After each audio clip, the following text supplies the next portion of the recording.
Good morning, everybody, and welcome to our final South East monthly webinar.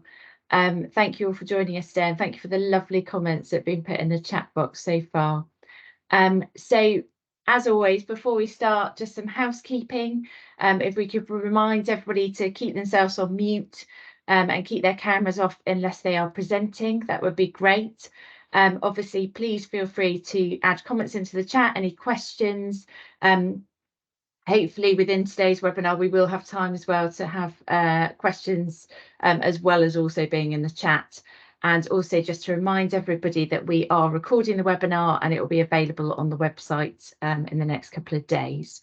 So just as people are joining, if we could just remind them to switch their cameras off and put themselves on mute, that would be great. Thank you very much.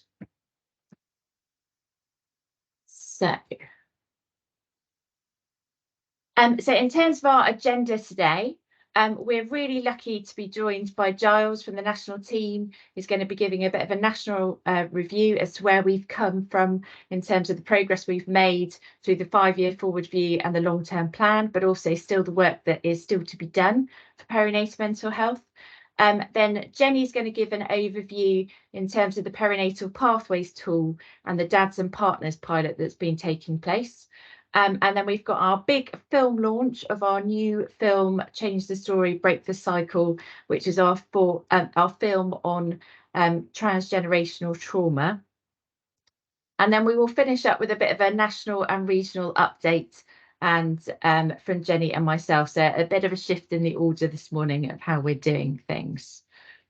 So I just wanted to start off by doing a big thank you. I'm going to ask Jenny to put her camera on. She didn't know that this slide was going to be in here. So I'm sure she'll be a bit embarrassed. But I just wanted to say a massive, massive thank you to Jenny. Jenny will be retiring at the end of April. And as many of you will know, has been involved in perinatal mental health for so many years, has been a kind of a beacon in terms of horizon scanning, all the fantastic projects that we've taken forward, both Wessex, Hampshire, Thames Valley, South East, and then have also rolled out nationally. So things such as web beds were Jenny's little baby, her creation. Also GP Spotlight project that got rolled out nationally.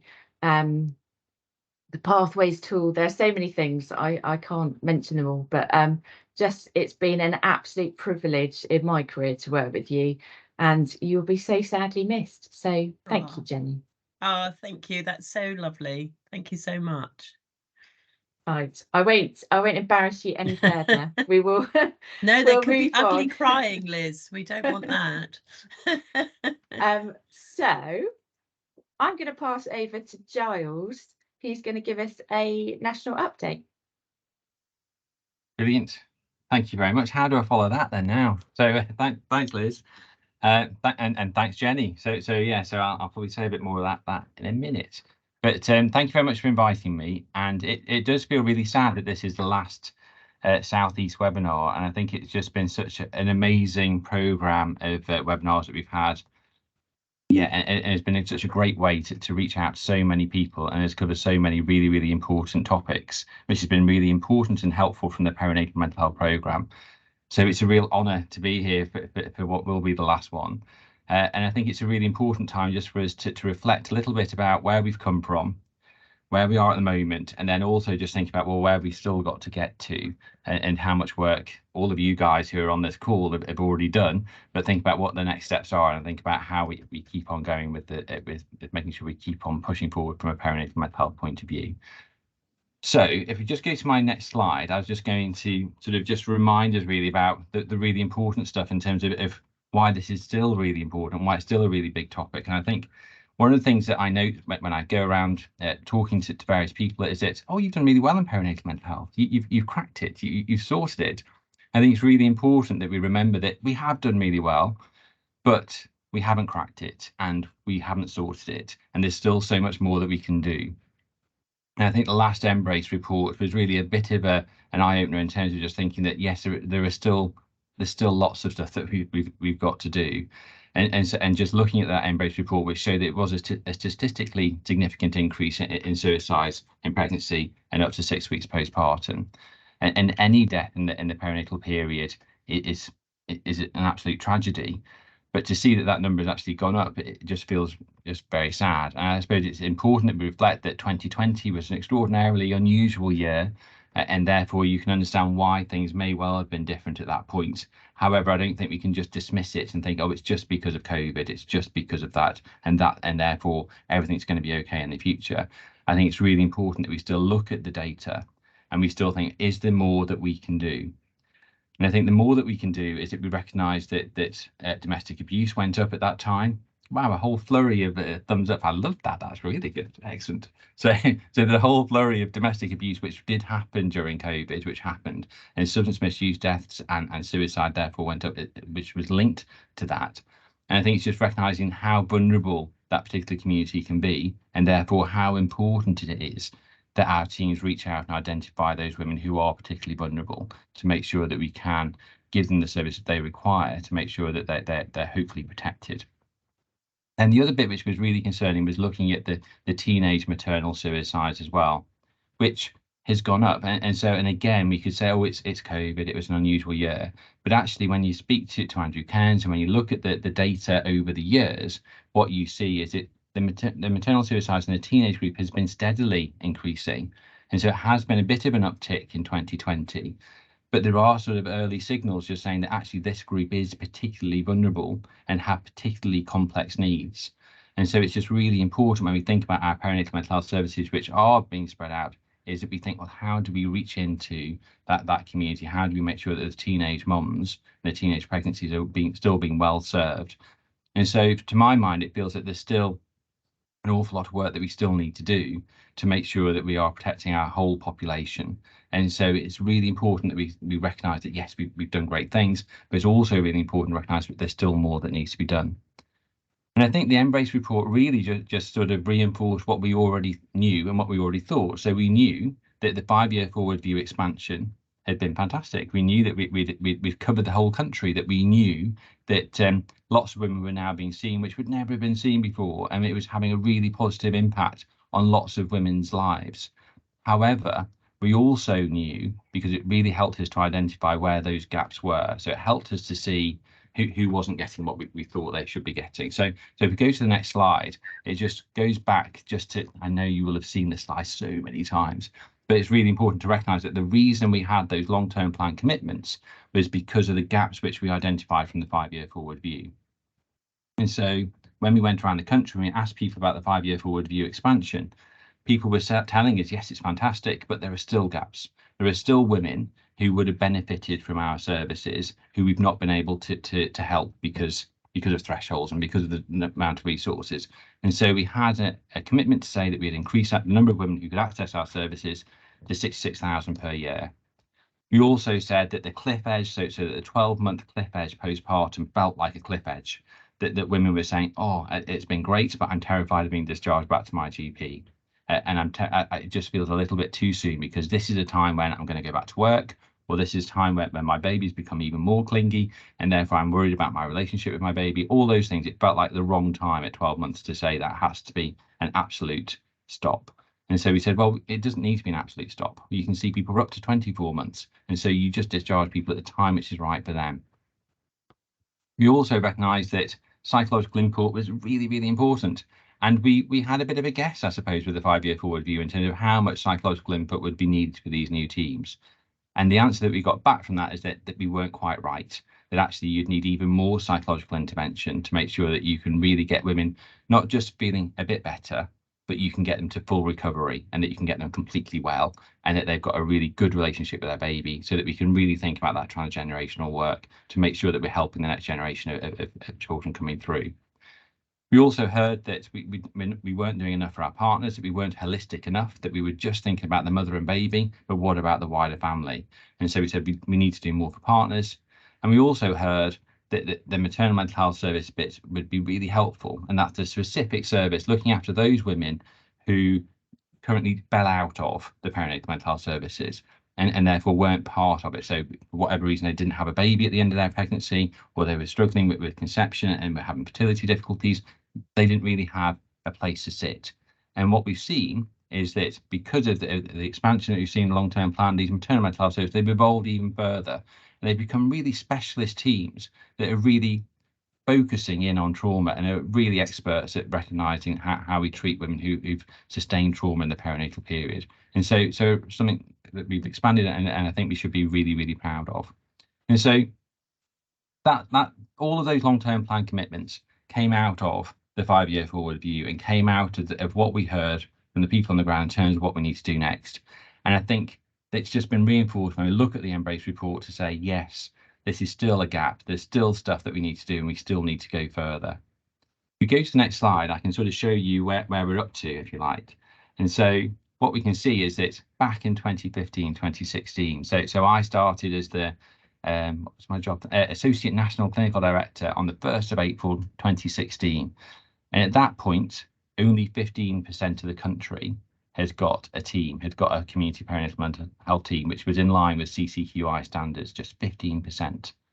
And 40% of the country had absolutely nothing. They had no specialist team whatsoever. And so we were starting at such a low bar. And therefore, the 5-year forward view saying that we're going to establish these community perinatal mental health teams, that we're going to meet the CCQI standards which were in place in 2016, it felt like that was actually quite doable. And ultimately, it was actually really achievable because we were starting at such a low level. Our ambition was met with additional funding, which was really helpful, but it was also met with people in the community who'd been asking for this for so long. They were so ready and eager. So people like Jenny and Liz and all of you guys were so eager to support this expansion that in actual fact, it felt as though it went quite smoothly, that we were able to expand so that 100% of the country had got these teams in place by 2019, which is pretty amazing. But then I think it was at that point we said that we've done that bit, but there are still gaps. And that's where the long-term plan came into place. And that's when we got the additional funding to think about how can we expand services further. And I think that's the bit that we're into now. And this bit of the expansions, which has been ongoing really for the last 3 or 4 years, has been so much more tricky. A, because of the pandemic. So I think the pandemic has definitely knocked us off, but we can't blame everything on the pandemic. But B, because what we're actually asking to do is real transformation. So it's saying that, yes, you've got these teams, but now we don't want the teams just to be bigger and do more of the same.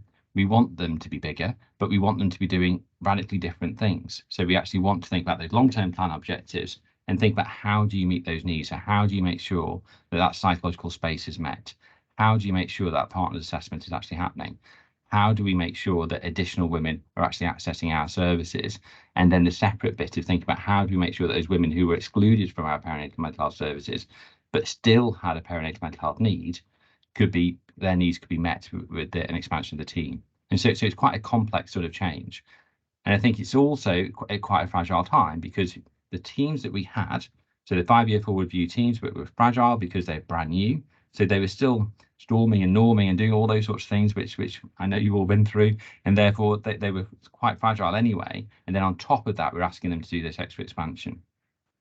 And the expansion that we've seen hasn't quite done all the things that we wanted to do.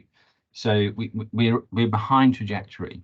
And the reason that we're behind trajectory has been because of COVID, but also because of making sure that the money that's been allocated to perinatal mental health services actually comes down to the front line, to make sure that the expansion of the service is the importance of it is understood, to make sure it's invested in, to make sure we deliver on it. And then the other bit is to make sure that we've got staff in place who are well trained, who can actually deliver this type of intervention. So, and I think that's sort of what we've been saying all the way through, isn't it? Is how do we make sure that the commissioners, to make sure that our leaders within provider organisations understand the importance of it, so that we are still the priority, to make sure that this money goes in the right direction, to make sure that services are set up in the way that we know is correct, so that we can really tackle and bring about the change that we want to see, thinking about Embrace, but also think about just the quality of women's lives of the people that we look after. So what we really need to do is sort of renew our focus to make sure that we can really hit this target, to make sure that we really do expand the services we want to.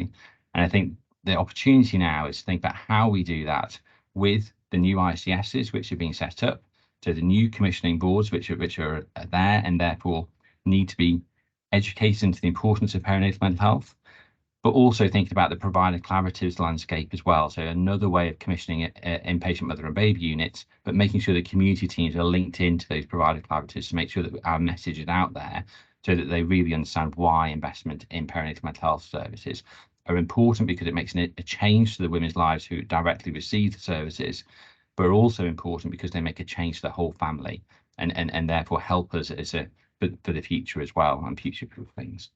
So that's sort of where we're at. If we go to the next slide, then we can also start to think about where we sort of missed bits out. So I think from a 5-year forward view, it was we were pushing an open door, weren't we? I think we had lots of clinicians, we had lots of people who are really dedicated to perinatal mental health, who are really keen to set up services. And we also had lots of women who up until that point had not been able to access any sort of service of a specialist nature, and therefore they were asking for services as well. And so together you had a perfect virtuous circle, didn't you, of cycle rather, of women wanting services and us wanting to provide services, and we've got the extra resource to do it. And that's great. And so we saw lots of women coming through and being seen quite quickly by clinicians who really wanted to see them and to look after them. But what we've got to think about is those women who are not asking for services, who are not pushing at our door, who don't necessarily even recognise that perinatal mental health services could support them. And what that has meant is that there's been a danger that we've left people behind. And I think especially women from ethnic minority backgrounds, and particularly all the work which Jenny and Liz and others have done, looking at the disparity in outcomes for women from Black, African, Asian and white other backgrounds, we know that this is a real risk area, and therefore something that we desperately need to think about in terms of making sure that women are able to access our services. And so it's making sure that our services are accessible and acceptable to everyone in our local community. And it's quite likely that a much more assertive outreach type approach is going to be necessary to make sure that we are working with community leaders to make sure that they understand why perinatal mental health is so important, and that they also understand that our specialist perinatal mental health services are able to meet their needs and can work with them, and that we're not a threat, that we're not a risk, that we're not about separating mothers, but we're the exact opposite. We're about bringing families together and making it sustainable for the future. We also knew that our young mothers, so it's a very smaller number, but we know that the perinatal mental health need in that 16 to 25 year group it is extraordinarily high. And so it's making sure that we've got a service which is going to meet their needs as well. So how do we reach out into that group? And then the final group was thinking about that multiple adversity group. So women who have been at risk of domestic violence, of sexual deprivation, of substance misuse, of having their children removed through care proceedings, then how can we make sure that our services are still meeting their needs as well? So it's not just the women who are able to identify they've got a problem and ask for help, but it's for all women who have a need and require support from perinatal mental health services. And I think that's the bit which feels like that's a really big push, which we've got to do as part of the long-term plan ambition. How do we make sure that the services that we've got are genuinely for the whole community, are there for everyone? And so I think one of the things that we need to be asking for when we're talking about commissioning our services is it is about equality. It is about making sure that all women have equitable care to our services as and when they need it. And then if we just go to my next slide, I suppose it's just thinking about the wider impact that our perinatal mental health services have had. So perinatal mental health clinicians, we don't seem to be a quiet bunch. We have fronts which reach out all over the place and link into all bits of the community, but also the healthcare pathway. And I think it is those links across to the maternity networks which have been really important. And it's thinking about more than just about perinatal mental illness. It's thinking about how can we improve the experience for all women who are accessing maternity services.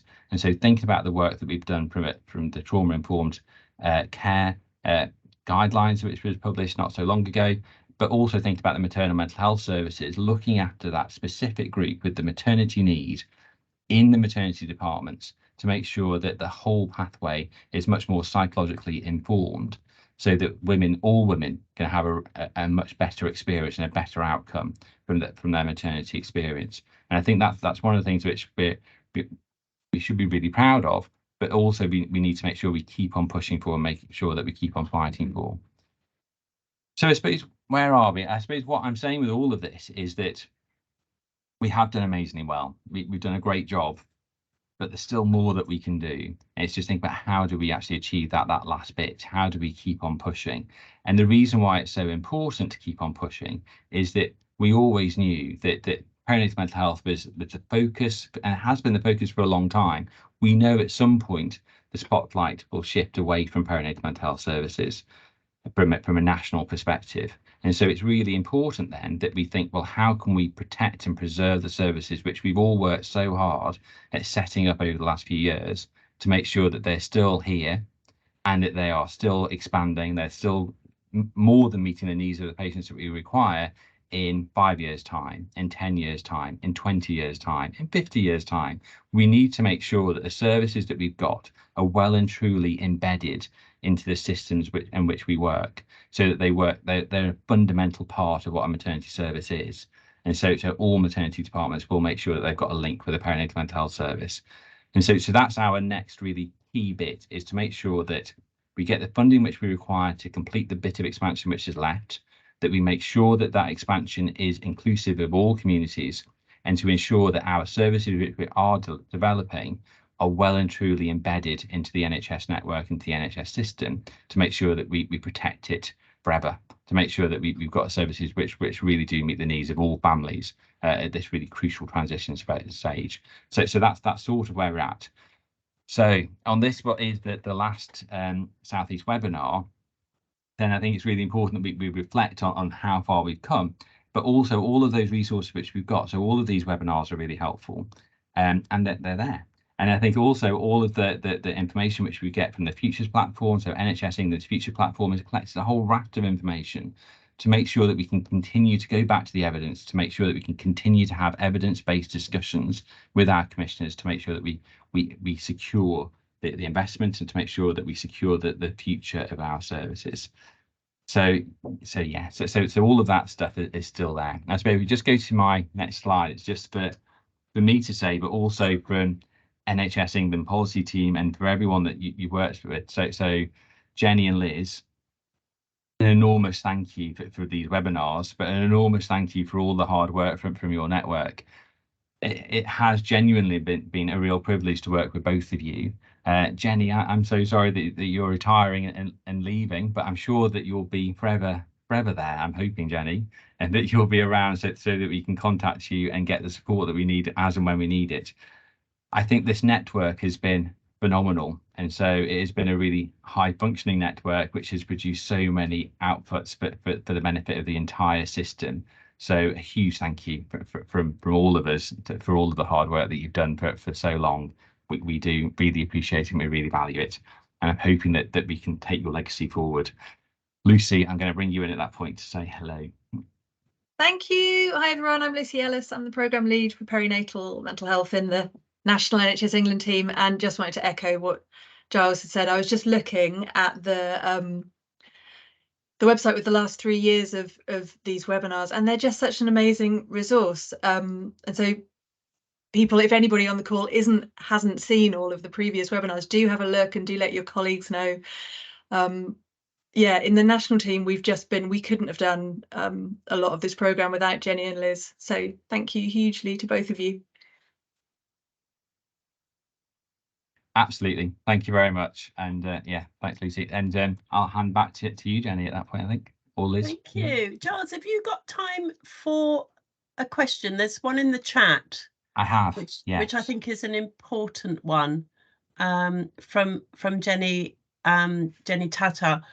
How do we ensure that these services enable equal and equitable access to all women, linking in with the MTP's equality and equity guidance?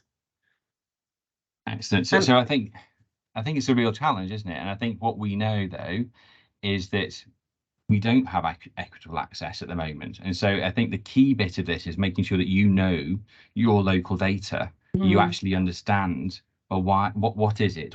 How well or not well are you doing? And just look at what the data says, and then really engaging with your local community to understand, well, what is the genuine barrier in terms of why you're not sort of linking across into the perinatal mental health service. So what can you do more of to make sure that happens? But I say that it's taken 30 seconds to say that, but it's a really big job. It's not something which you can do very quickly. But I think it is trying to make sure that our perinatal mental health services are genuinely embedded with the local communities. And I think that's also the way that we protect our services into the future. If our local communities value us, then we're much more likely to survive into the next 5, 10, 15, 20 years. If it's recognised that we're doing a really good job. So it's fundamental, not just from an equitable standpoint, but it's fundamental for the survival of our services that we do actually meet the needs of all the communities which we serve. Jenny, I don't know whether, Jenny Tata, I don't know whether you've got any further thoughts or anything that you wanted to add to that. You put me on the spot there, Giles. Sorry, Jenny. I think speaking, because I have a couple of hats on, so I'm National Service User Voice Representative for the Maternity Transformation Programme, but I also sit on the Programme of Care Board for the mental health, learning disabilities and autism, which includes perinatal mental health. And I think there still needs to be a bit more joined up approach between perinatal mental health and maternity. For example, on the equity and equality guidance, there is quite a lot of work around perinatal mental health, but when I have spoken to clinicians and commissioners, some aren't even aware of the guidance. So there needs to be kind of better, more joined up approach, both at a national level, I think, and at a local level. There is some examples of excellent work and excellent practice, but we need to probably spread that out a bit more across the system. Yeah, okay, I totally agree, Jenny. And I think it is making sure that it is fully integrated, isn't it? So we have to be integrated into the local services as well. And we all have to be trying to work towards the same objective. I think that the danger of all services is that we can work in our silo, that we can recognise what we're doing and just keep on going. But if we are to survive, and we have to, so we have to be fully integrated into the wider system. We have to we have to be recognised by everyone as being important and a reason to protect us. And so the way to do that is to make sure that we're worth something, that we're valuable to them, and the way to do that is to be integrated, I think. Thanks. Yeah, I think there's a couple of reflections from me, Giles. Firstly, my old soapbox about measuring, and if we're not capturing the data about ethnicity, how do we know who we're not seeing? And I think we're getting a bit better at that. And I think there's some pieces of work being done around that, which are due to be published quite soon. But I think that's absolutely vital. So basic, but so important.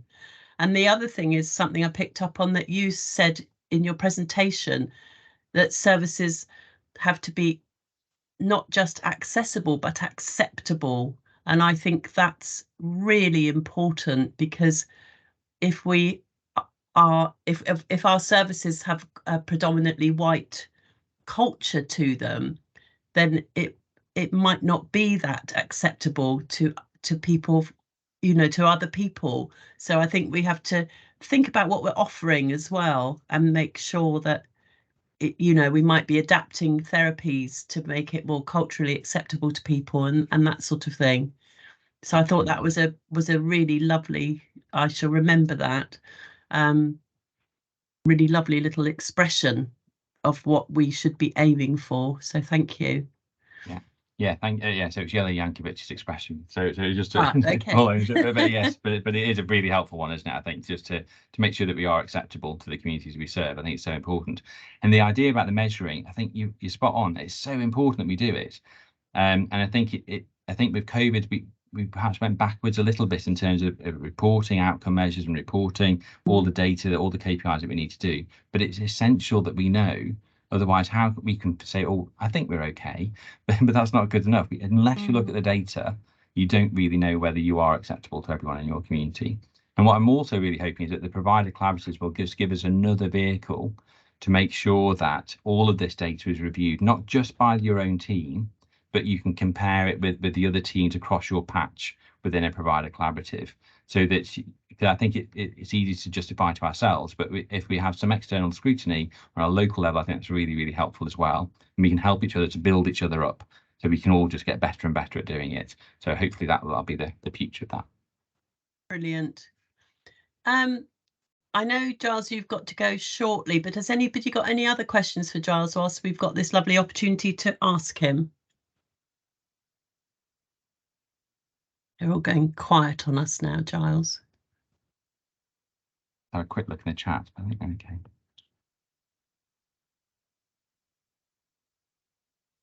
I don't think we've missed anything from the chat. Cool. Okay. Real. Thanks very much, then, Jenny. So thank you very much for everything. We, yeah, and Liz, we really appreciate everything you've done. It's been amazing, and thank you so much for giving me opportunities to speak today. It's been great. Thank you very much. Thank you, Giles. Thank Lovely you. to have you speak. Thank you. So I feel like I should introduce Jenny as the next speaker. It's quite apt that you are speaking on the last webinar and doing a presentation. So I'm going to hand over to Jenny again, who's going to talk about the perinatal pathway screening tool, and in particular the Dads and Partners pilot. So over to you, Jenny. Thank you, Liz.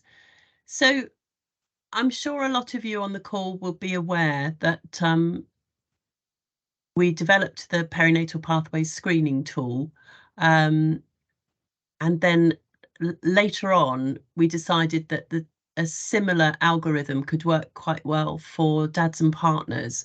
So if we go to the next slide, this is just a reminder that dads and partners ambition came in under the long-term plan, and the actual wording is ensuring partners of women accessing specialist perinatal mental health services and maternity outreach clinics, is what the MMHSs were known as then, receive evidence-based assessments of their mental health and are signposted to support as required. And I know that this has caused quite a lot of angst about how we actually implement it. Are we doing full-blown assessments? You know, where do the notes go? But we're not getting paid to see dads. So, you know, how does that work? So if we go to the next slide. So this is just what the pathway screening tool looks like if you go into it, and that little link at the bottom is how you access it. And as I said, it was developed in the first place for use with women and birthing people, because when we very first started as a clinical network, we did an audit of the whole pathway, and what the midwives told us was that they knew they had to ask questions about mental health, but they didn't always know what to do with the answers. So when they asked those questions, if there was any sort of squeak of a mental health problem, they tended to just refer straight into the specialist team because they didn't really know what else to do. Next slide, please, Liz. So we did a pilot with the mums and birthing people, and we wanted to see, you know, did the midwives like it? How did the mums get on with it? And did it actually work? Which was, of course, was the all-important thing. And some of you might have seen this slide before, but we had huge success with the mums and birthing people pilot. And what happened was that over 90%, I think it was about 91, 92% of the cases that we reviewed had triage to the appropriate place on the perinatal pathway. So we were really happy with that. So next slide, please. So this led on to us wanting to do a pilot with dads and partners. So we adapted the algorithm a little bit, and we stuck with the PHQ-9 and the GAD because it's not gendered in the same way that things like the Hooley or the Edinburgh are. So it would be open to any dads and partners. And we had about 7 sites that joined in with the pilot. So each of the sites designated a lead. Then we had a briefing paper where they could sort of discuss the pilot with their dads and partners. We had a consent form as well. And then that was pretty much it. Then we just sent it out for dads and partners to use, and then we ended up phoning them all to sort of collate the feedback. So next slide, please. So that's all been happening throughout this month, and as I said, we phoned all of the participants. We wanted to know what their experience was of using the tool, which pathway was indicated when they completed the tool, and the pathways go from well-being, talking therapies, CMHT, or crisis. And if they had an onward referral as a result of using the tool, and what was the outcome of that. So we are going to write this up. I say that it's a bit of a royal we, because I'll probably be gone before, but Jules McCoy, specialist midwife, has been working with me on this, so lovely Jules will be writing it up. Okay, next slide, please. So this was some examples of the feedback that we've had from the dads and partners so far. You know, did they find it okay to use? And they've all said it's fine. It's really easy, really straightforward, user-friendly, and asked relevant questions. So hopefully no problems there. Next slide, please. Did they feel that they'd access the right support after using the tool? So to date, the majority of dads and partners that we've spoken to have actually been in the well-being pathway. If the tool triages you to the well-being part of the pathway, there's a lot of information embedded in that section because I think what's so important, particularly for dads and partners, is okay, the tool says I'm all right at the moment, but it's not just about that, it's about keeping well. So there's lots of information and resources in the tool and links to things to help you to keep yourself well at this difficult time. So one of the dads actually used one of the links and tried mindfulness, and one of the other dads was already doing quite a lot of you know, really good stuff to keep himself well, but he liked the fact that it confirmed he was sort of on the right track. So it confirmed I was doing the right stuff. Next slide, please. We asked them if they had any concerns, and these were a couple that I thought would be worth sharing with you all. So one of the dads said, I did worry that if I said yes to suicidal thoughts, children's services might become involved. So possibly there's some masking from dads, and that's something I think we all need to be aware of, that they might not feel they can be as open because of their fears. Also, this sort of societal stereotype, really, that as a dad, you're conscious of reaching out for help for yourself, as you have to be the strong one for your partner. And I guess that, you know, there's an element of, gosh, if my partner's not very well, I have to be the one that's keeping it all together. And so people not really thinking about what they need in their own right. Next slide, please. These are just some points to consider about sort of what we've found so far. So to date, all of the participants in the pilot were cis men, and it would be really good to have some same-sex partners to test it as well. Although, as I say, PHQ-9 and GADA are not gendered tools, but I'd still think it would be really good to get it as wide as possible. stigma is as much of a barrier for dads and partners as it is for mums, and I guess we all have a part to play in that. And you know, everything from challenging bad use of language around mental health, if you come up against it with peers and friends, to, you know, challenging things that might be on social media or on the telly. I think it's like a societal issue, and we really need to keep nibbling away at it, because people will not come forward a lot of the time because of that stigma. I think we need to normalise asking dads and partners about their mental health within services. I mean, obviously the pilot was an opt-in, so a lot of dads would choose not to be part of it, and that was fine. But I think down the line, we should be just checking in with everybody, and that's what's been happening within the maternity services that have picked up the tool. It's across the board. And its use is universal.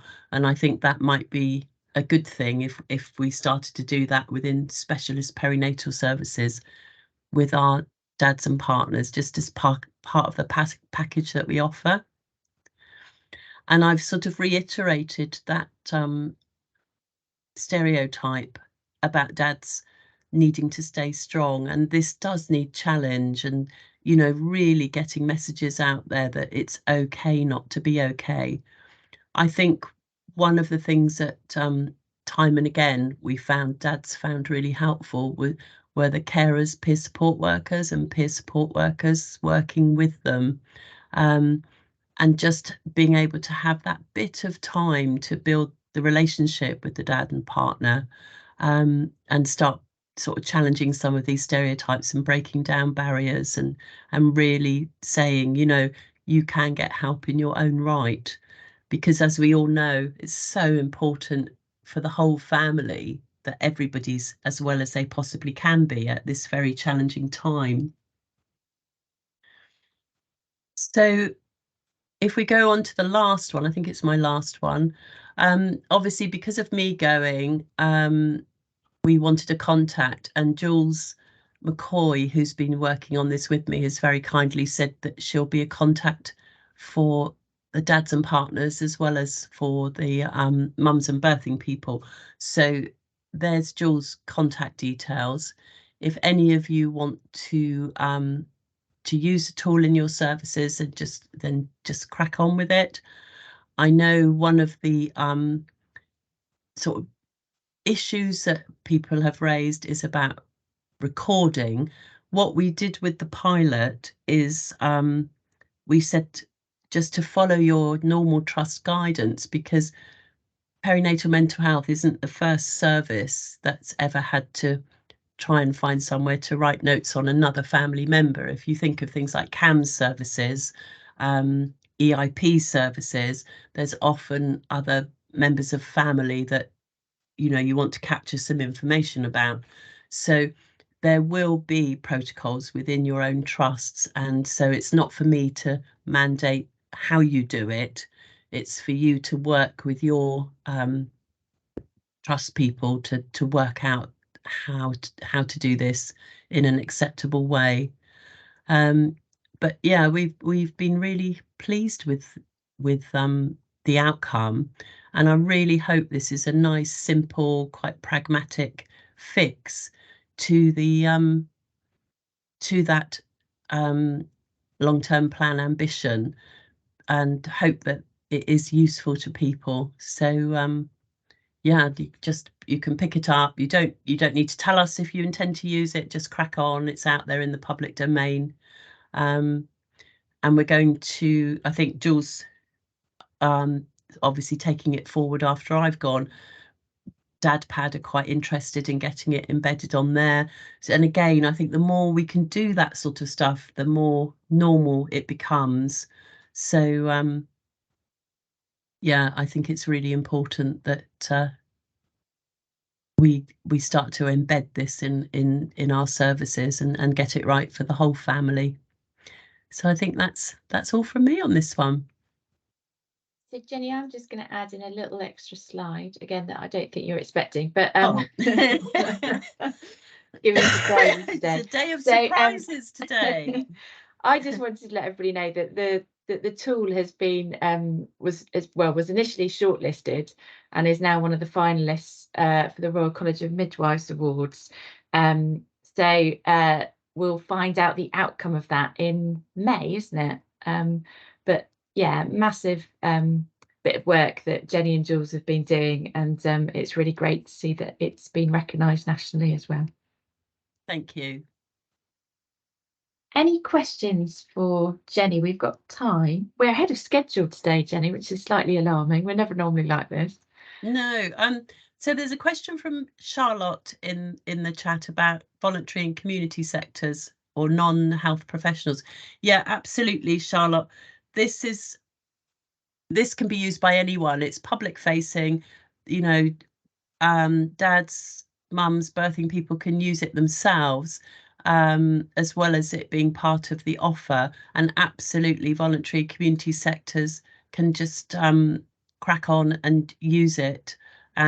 Feedback to Jules if you get any glitches. It hasn't happened so far, but I think it's really good that Jules has stuck her hand up and said she can be the point of contact. And yeah, it might absolutely be a great thing for family hubs, because I know a lot of them, they're having that focus on dads and partners, aren't they? So, oh, thank you, Giles.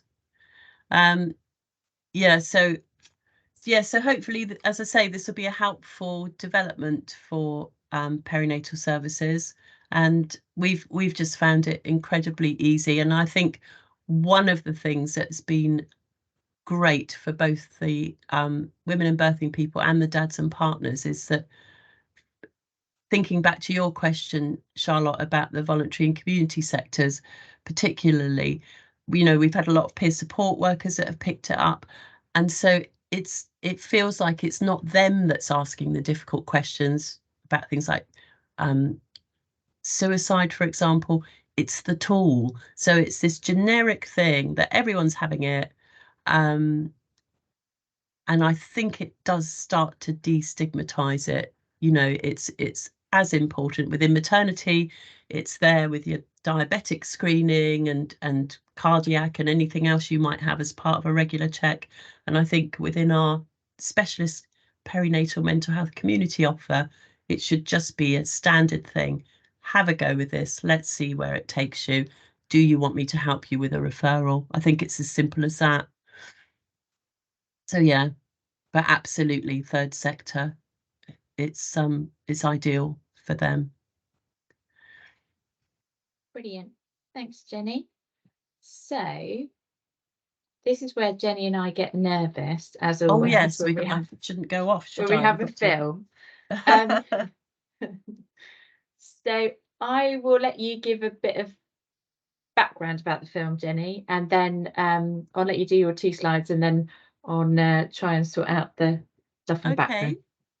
So, and please apologise before we. There is a obvious typo on this poster which is being rectified, so apologies for that. Anyone who has worked with Liz will know that's more than she can bear. It's a typo on a slide that we're using. Standards are incredibly high with that sort of thing. A lot of you on the call will remember that we did a film about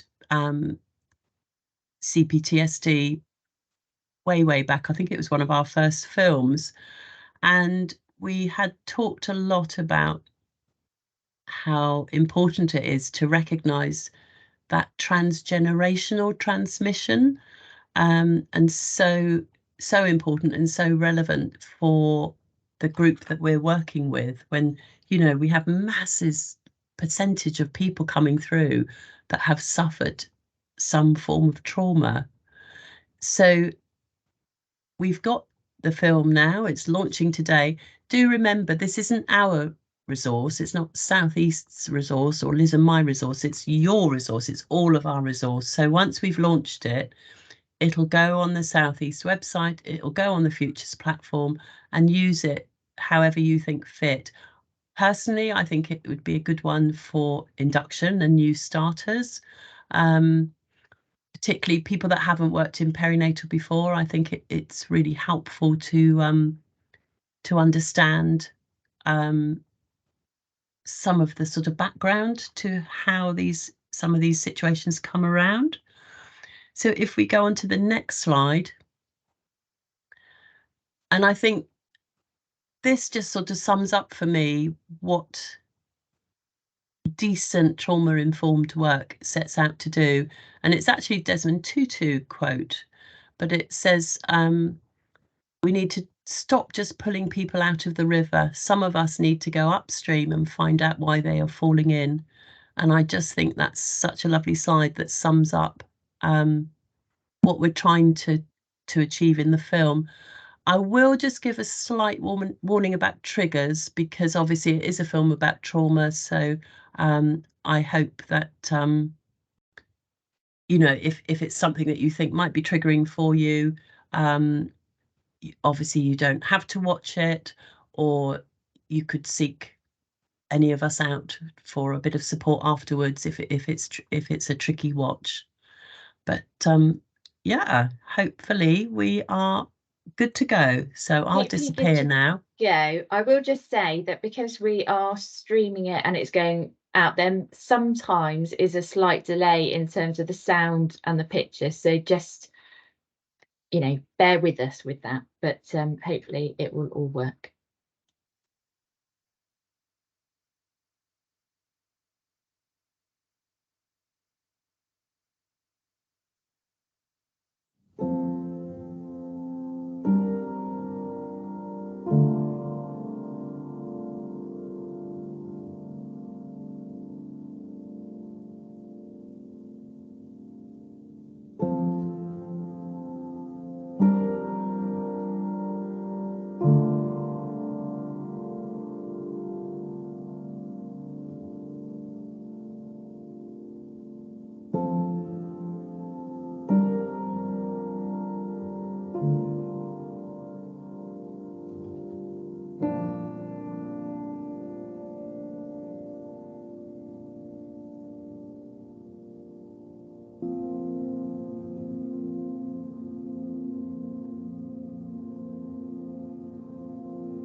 So when we're talking about intergenerational trauma, we're talking about intergenerational trauma and intergenerational poor mental health, because the two are very closely associated. And when an individual experiences trauma at any stage in their lives and also gets mental health problems, when they become a parent, that can have an effect that is then transmitted to their children, not inevitably and not irreversibly, but you can see how we get into a cycle where that can then have an effect on their children, which lasts into adulthood. They then become parents, and on you go.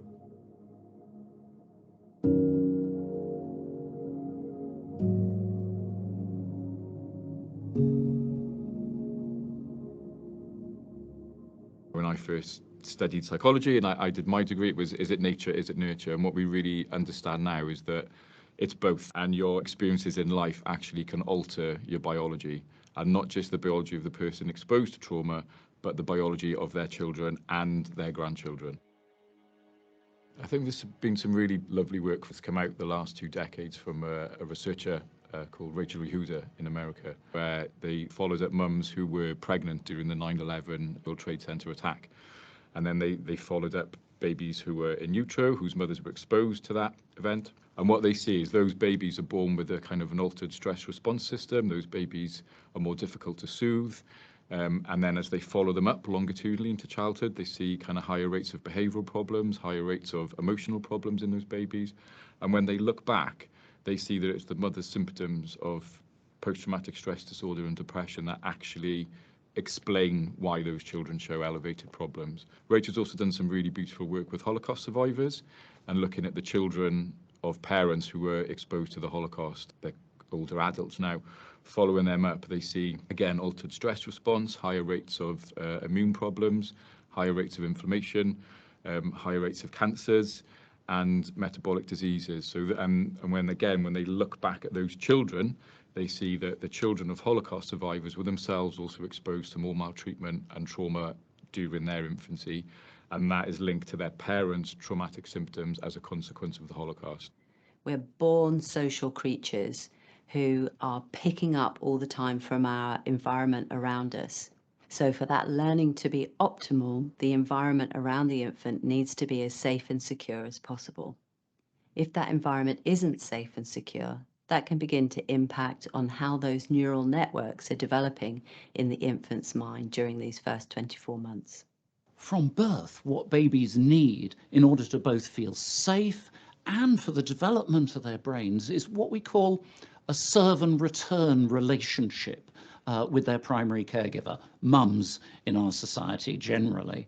In this serve and return, baby does something, gives a cue, and within seconds, mum responds. So, for example, if it's crying for food, mum gets some food or reassures that she's off to get some food.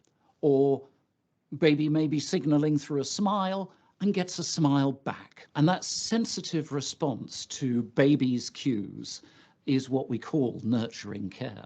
And if we don't have those interactions, if that kind of back and forth between parent and child, that consistent, contingent interaction between the mum and the baby or the dad and the baby is not there, then that can adversely affect that child's longer term development in terms of their social behaviour, their emotional development and their behavioural development.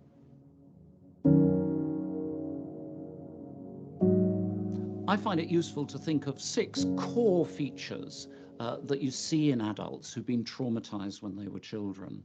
So the first one is that they're going to be on the lookout for danger. So they'd be hypervigilant, anxious.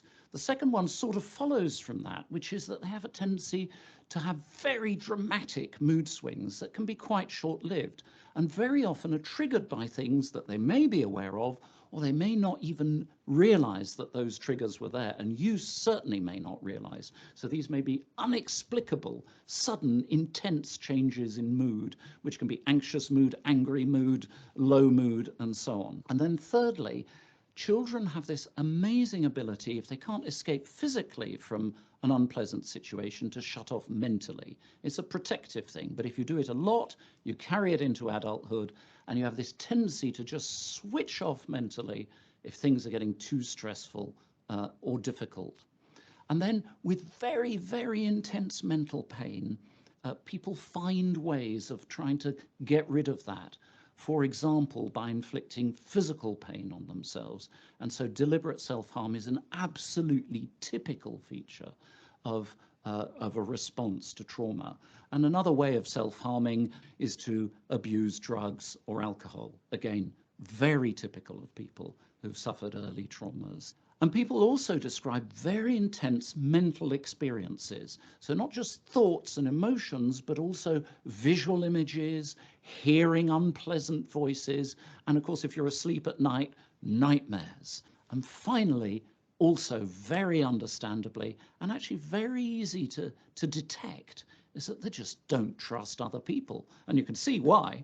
If the people who you should have trusted to protect you from danger didn't do so when you were younger, then why would you trust anybody, particularly people in authority or who may be there trying to help or to nurture you? So when they pick up that somebody's maybe not listening to them, they can go back into that survival mode and think, okay, well, I just can't trust this person, and so might put up a barrier between them and that individual.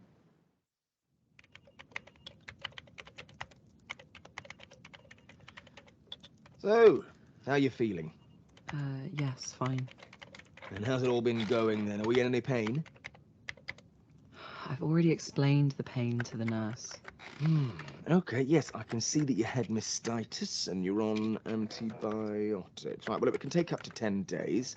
Let's see, here you go. It's all quite normal. One of those things that affects many women. A tight bra can affect I don't know why I have to go through these appointments. Complete waste of time. He won't do anything just like the others. They all let me down. So what's the point? Why am I even here? And how are you feeling in yourself? No sadness, No, you're all good, aren't you? Okay. All right, just jump up on the table and we'll get your blood pressure sorted. I've just got a few more.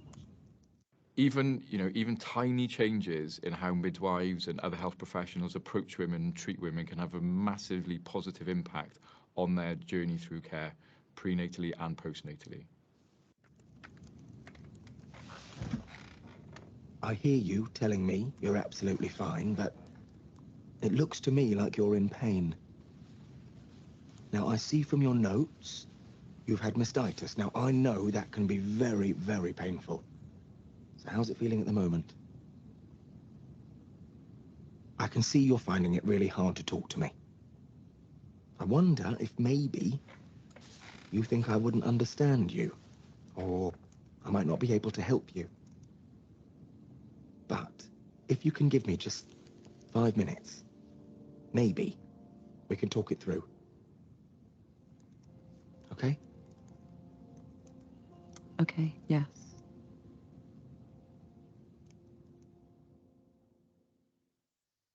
If we think of childhood sexual abuse as an example, the prenatal period, the physical examinations, the stress that can come with that, if midwives and other healthcare professionals aren't aware of that trauma history, they can unintentionally trigger traumatic memories, they can trigger flashbacks, stress responses, and also that can lead to women avoiding prenatal appointments because they avoid the stress that those appointments can trigger. It was my 20-week scan, I think. It was my first one. I was a bit nervous, but also quite excited to see the baby. You know, just hoping everything was okay. I'll just be 5 minutes, okay, love? If you just pop yourself on the bed and get yourself ready. I'll need to take a look at your tummy, okay?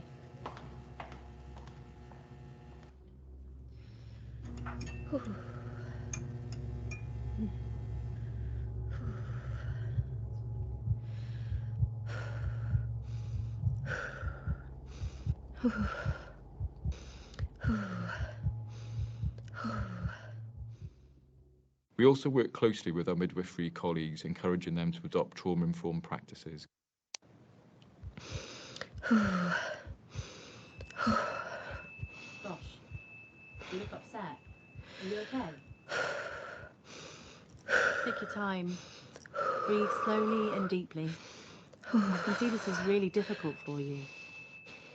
I'm so sorry. It just came on. It feels like the past. Don't be sorry. It makes perfect sense.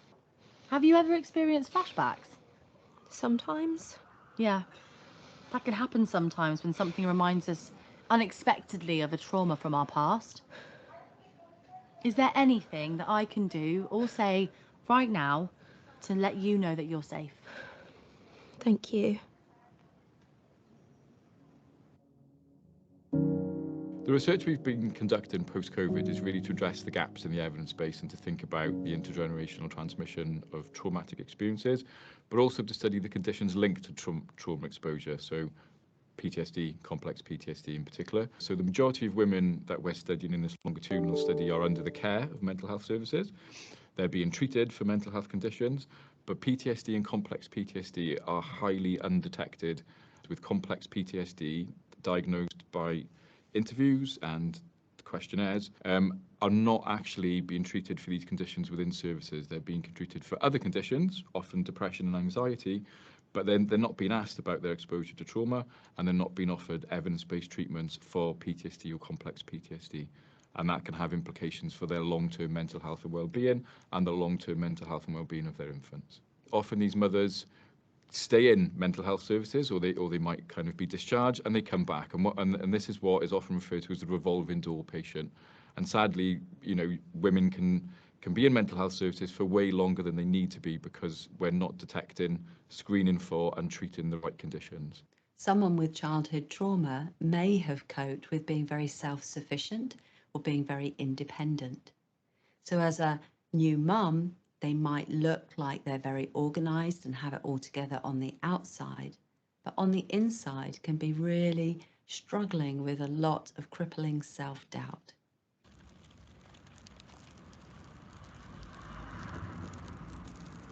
Of course they're judging me. I can see what they think.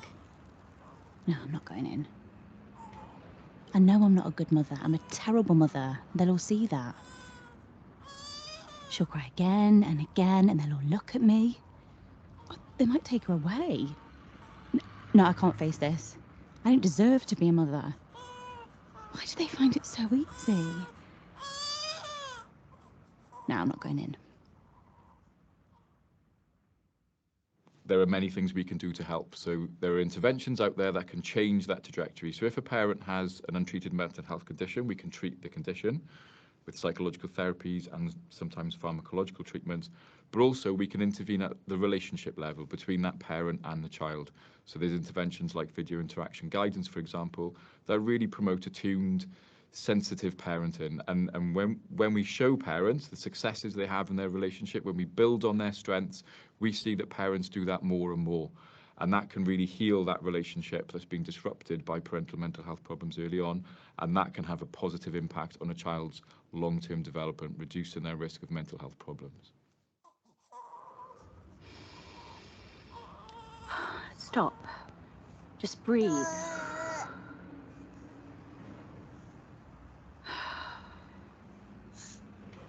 Oh, look, Bethany.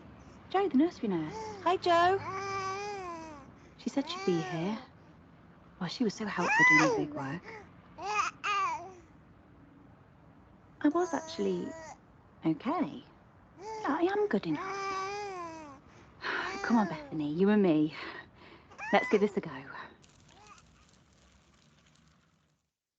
This is actually the first time that science has given us this knowledge and an opportunity to break this cycle that's going on. And of course, we can reduce mental health problems, particularly in parents, and we can reduce adversity or trauma in early childhood and indeed during pregnancy. The treatments that we have available are very successful. There's a lot of emerging and growing evidence to support this as well. And by treating the impact of trauma, we can begin to break the cycle. Understand as much as you can about what these effects are. So read about them. Don't avoid it. It's scary, but also it's empowering. You can actually start to do something about it.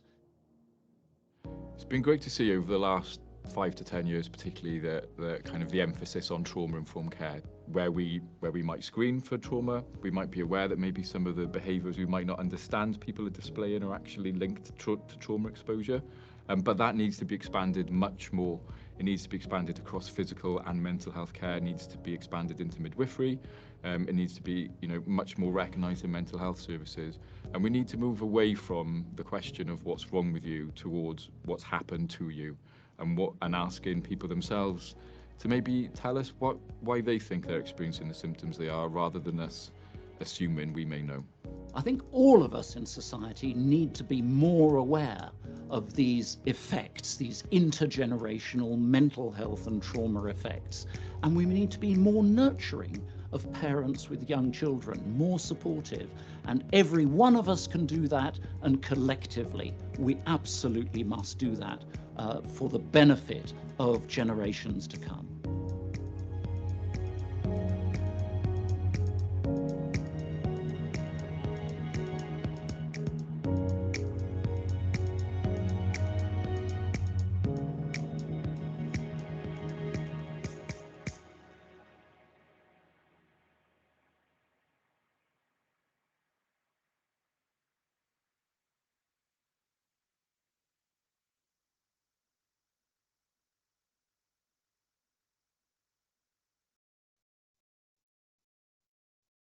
Yeah. Thank you for the applause. Always nice on a film launch. So, yeah, what do you think about that? It's just a little hiatus now while Liz changes from the film mode back into the ordinary mode. So if there's any questions about it, just do say. And remember that this is for you to just take and use however you see fit. It's out there now in the public domain.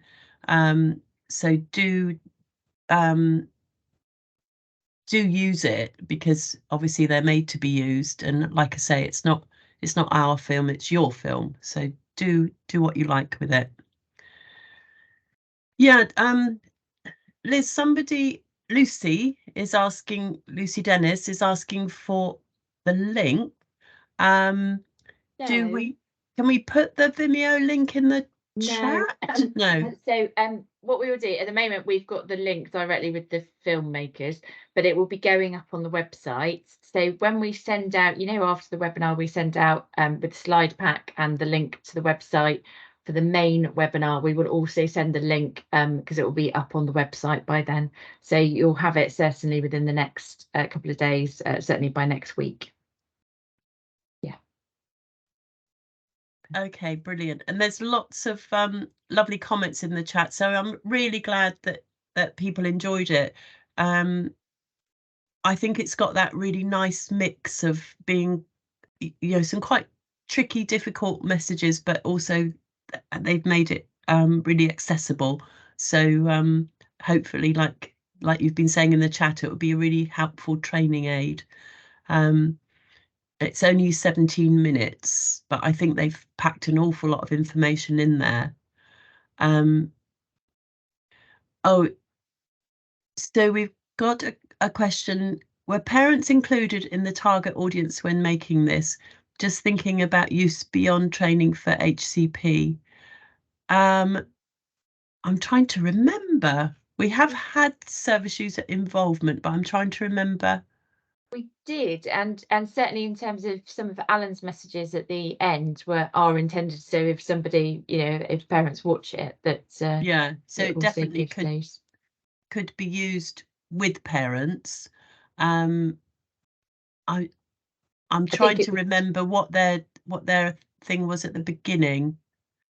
But yeah, you can certainly use it with parents as well. I think it says some difficult stuff, but in a very kind way. So I think it would be very appropriate to use. And I guess just important to, if parents are going to watch it, that they know that they have somebody to come back to if it does trigger particular things. Oh, Lucy, you've got your hand up. Yeah, I'd be interested to hear if, how you're intending to share with primary care, because I particularly felt that piece with the GP and the way that was kind of handled was really powerful. Is there an intention to be able to get it through to primary care? I think there might be some sort of local pickup, in as much as I think some services are still rolling out the sort of GP spotlight training. We can certainly promote it with those groups. I'm connected with Katrina Webster and Emma Nash, who's taking over from Katrina's post within Hampshire. So I'm very happy. I know she's involved in that Spotlight GP work. So I'm very happy to forward it on using that route, if that would be helpful. Yeah. It's now that it's sort of launched, you can share as you like. There's no sort of restrictions on it. It's for you all to use in whatever's the most useful way, really. Yeah. Brilliant. Well, we can have like a sigh of relief that actually the film worked. That was what we're terrified of. And there was good lip syncing as well, which has not always happened. Perfect. Right. Shall I move on? So we are just going to finish off with a bit of a roundup of some kind of key resources, etc. But we thought we would just start with a couple of webinar stats. So we've had 3 years worth of webinars. So Jenny and I sat together, well, remotely, obviously, at the start of lockdown and said, how do we get information out thick and fast? And at that time, the kind of the landscape was changing by the minute, wasn't it? And we were all learning as we went. And we decided that we would potentially, a webinar would be a good way. Teams was a new thing at that point for us, but maybe we could use Teams and do this. So it started very small. And then over the 3 years has grown. So I think 2021 was when we we made it available nationally. And here we are today. So we've had 41 webinars in total. We can start, Giles wasn't included on that, so 142 speakers. And I think what's important, and I guess Giles alluded to it earlier, is that kind of a quarter of the webinars have been focused on our kind of rolling theme of health inequalities and marginalised groups.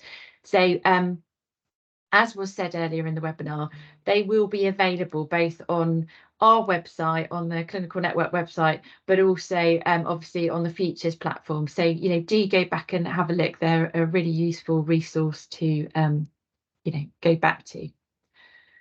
So I also thought I would put in, obviously it's the NHS's 75th birthday this year, and there's quite a nice initiative going on at the moment, which is Speakers for Schools. So it's where health leaders are going back to schools to give talks about, you know, the NHS, careers in the NHS, in order to encourage young children or people, you know, as they're making choices for GCSEs and A-levels, etc., to think about the NHS as a career.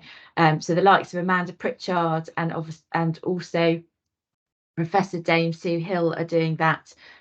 So it's something that you can sign up to, and we just thought we would put it out there. It's a good opportunity to plug the amazing professions that you're all within. So a couple of national webinars coming up. So I think we've mentioned this on the last webinar, but there is the National 0 to 5 Mental Health Shared Learning webinar taking place on the 20th of April. So we would encourage you to sign up to that. You do need to register for that. So just a plug to remind you to register for it in order to get your invite and joining details. But it's a really good opportunity to think about early years mental health, also in terms of Start for Life and the Family Hubs programme. So really good one. Also, I know that I've shared previously in comms that there was due to be a webinar on the 21st of March, which was about the perinatal positive practice guide launch in conjunction with IAPT. That actually was postponed and is now taking place on the 4th of May. So really just to let people know that, and so obviously there's the opportunity to sign up for that. There's also further details about it on the IAPT Futures collaboration platform. So would encourage you all to share that widely. And then the Maternal Mental Health Alliance recently, I think it was in the last week or so, had their quarterly bulletin, and they've also obviously produced the Supporting High Quality Perinatal Mental Health Care resources. They're really fantastic resources. It's based on the review of 12 years of policy and research. It highlights improving perinatal mental health care, that it's crucial, you know, exactly going back to what Giles was saying earlier this morning, what good care looks like to both practitioners and families with lived experiences, and also the 10 principles of best practice. So really great resource, and we'd really encourage you to download them and have a look at them. And again, share widely with your teams. I'm going to pass over to Jenny at this point for pathways. So a lot of you will remember that we've had a couple of speakers along the way from the Path work, which was a cross-border piece of work, and as it says there, consisting of 13 organisations coming from the UK, the Netherlands, France and Belgium. And so there were a number of sort of discrete projects that happened under the Path umbrella. And now the evaluation of the whole project has been published. So I think it's a really good read for anybody working in this space, because there were so many different strands to the work that Path did. And I think there'll be something in there for everybody.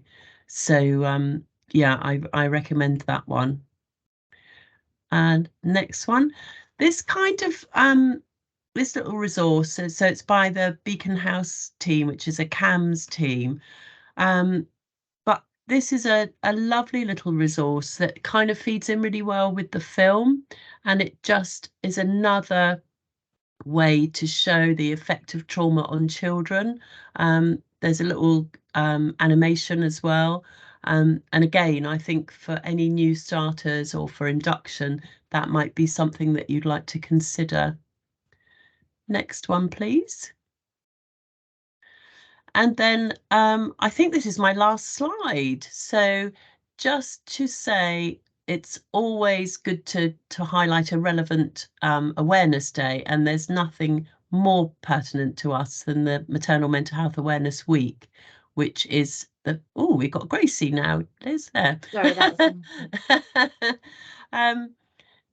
so that's coming up very shortly from the 1st to the 7th of May. As they usually do, each day is themed. The week has an overarching theme, and each day has a separate theme, as I'm sure you're all aware by now.